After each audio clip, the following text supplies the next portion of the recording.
Assalamualaikum warahmatullahi wabarakatuh.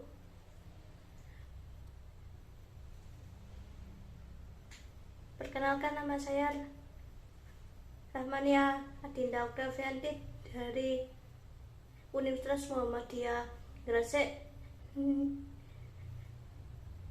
nomor NIM 250.504. Saya akan menceritakan tentang Nabi Isa alaihi salam. Yang pertama, suatu hari Maryam yang tengah menyendiri di sebuah tempat didatangi oleh malaikat Jibril yang menyamar menjadi seorang pria. Maryam kaget karena didatangi oleh seorang pria. Dia pun memanjatkan doa yang kemudian diabadikan dalam Al-Quran dalam surah Maryam ayat 18 yang artinya, sungguh aku berlindung kepada Tuhan yang Maha Pengasih terhadapmu jika engkau orang yang bertakwa. Maryam akhirnya mempercayai ucapan Jibril dan benar saja, tak lama kemudian ia hamil dan melahirkan Nabi Isa. Sejak usia 6 tahun, Nabi Isa sudah masuk perguruan Taurat. Ia memahami hukum Taurat lebih cepat dibandingkan dengan anak seusianya.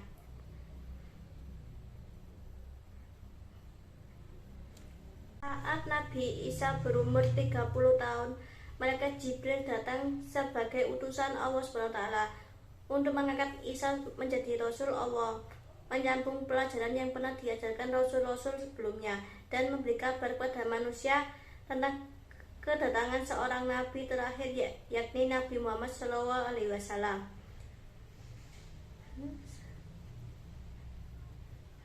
Tujuan Nabi Isa adalah memberitakan bahwa suatu hari akan diutus oleh Allah Subhanahu wa Ta'ala seorang Rasul, yakni Nabi Muhammad SAW, yang dibekali sebuah kitab suci Al-Quran berisi ajaran-ajaran Allah Subhanahu wa Ta'ala yang membenarkan kitab-kitab suci sebelumnya yang akan disampaikan kepada manusia.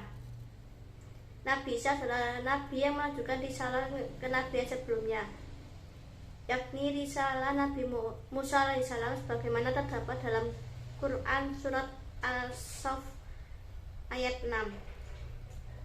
Banyak penduduk Bani Israel yang kemudian iri dengan mukjizat yang diterima oleh Nabi Isa. Kedengkian mereka berubah menjadi keinginan untuk membunuh. Dalam surat An-Nisa ayat 157 diceritakan bahwa kaum Bani Israel mengaku telah membunuh Nabi Isa, padahal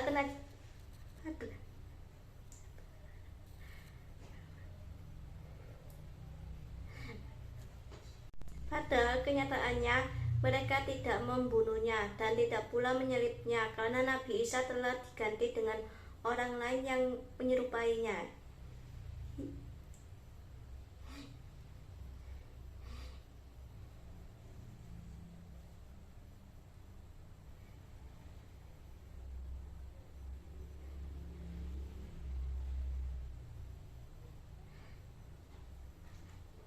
Yang sebenarnya terjadi adalah Allah SWT mengangkat Nabi Isa ke langit dan menempatkannya di tempat yang dikehendaki Allah SWT.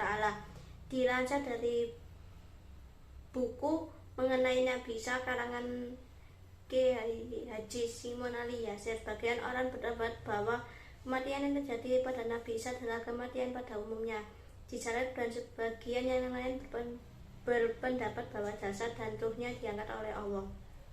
Begitu pula mengenai kedatangannya nanti pada akhir zaman, sebagian orang berpendapat Nabi Isa akan benar-benar datang.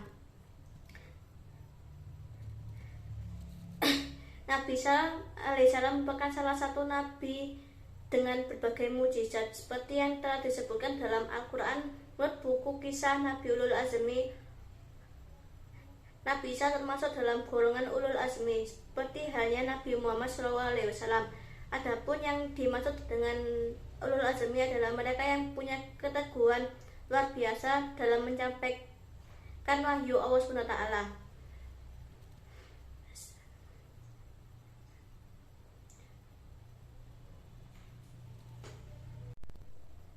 Untuk menyebarkan keimanan kepada Allah SWT, Nabi Isa juga dibekali beberapa mukjizat untuk meyakinkan umat akan kebesaran Allah SWT. Bagi mereka yang yakin keberadaan mukjizat Nabi Isa dapat meningkatkan keimanan mereka terhadap Allah SWT. Hal itu sebagaimana disebutkan Nabi Isa dalam surat Ali Imran ayat 49.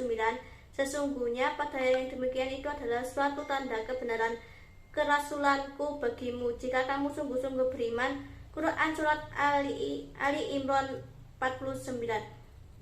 Berbicara tentang mukjizat terbesar Nabi Isa alaihissalam tak dapat dilepaskan dari mukjizat menghidupkan orang yang sudah mati. Tentunya mukjizat itu tak bisa terwujud tanpa izin Allah SWT. Kisah Nabi Isa menghidupkan orang mati disebutkan surah Ali Imran ayat 49 dan surat Al-Maidah ayat 110. Dan aku menghidupkan orang mati dengan seizin Allah. Quran surat Ali Imran 49.